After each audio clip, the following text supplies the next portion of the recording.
রান্নাঘরে স্বাগতম। আজকে আমরা বানাচ্ছি ছানার ডালনা। ছানাটা মাখাতে সামান্য পরিমাণ লবণ, লঙ্কার গুঁড়ো আর কর্নফ্লাওয়ার আর ময়দা, সামান্য পরিমাণ ময়দা। আমরা ছানাটাকে ফেটাবো।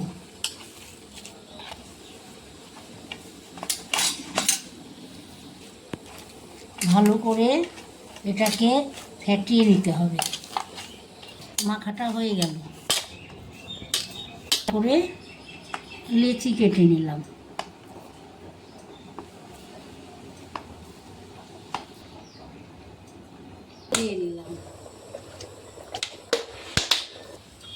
তেলটা গরম হয়ে গেল, এবার ছানাটাকে ছেড়ে দিলাম।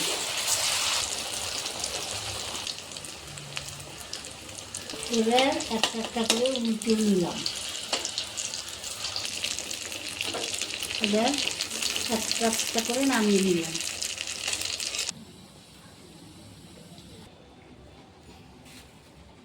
এবার আলুটা ছেড়ে দিলাম। সেদ্ধ করে রেখেছিলাম আলুটাকে, এবার ছেড়ে দিলাম। আলু ভাজা হয়ে গেল, এবার তুলে নিলাম।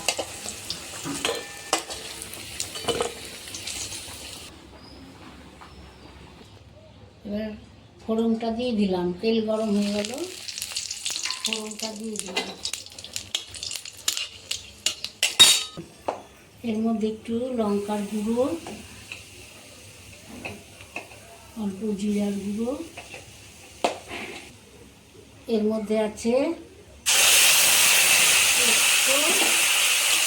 কিশমিশ, কাজু আর মগজ বাটা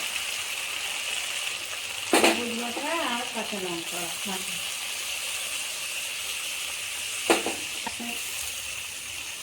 একসঙ্গে মিক্সিতে পেস্ট করে নিচ্ছি। পরিমাণ হয়েছিল,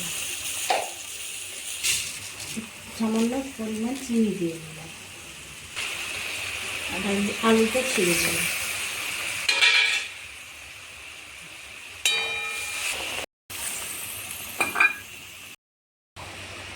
পনিরগুলো এক পিস করে দিয়ে দিলাম।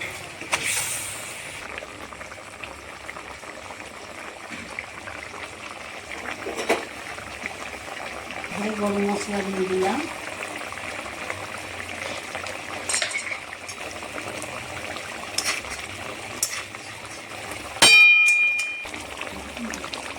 হয়ে গেল, ছানার রান্নাটা হয়ে গেল। এবার আমরা নামিয়ে নেব।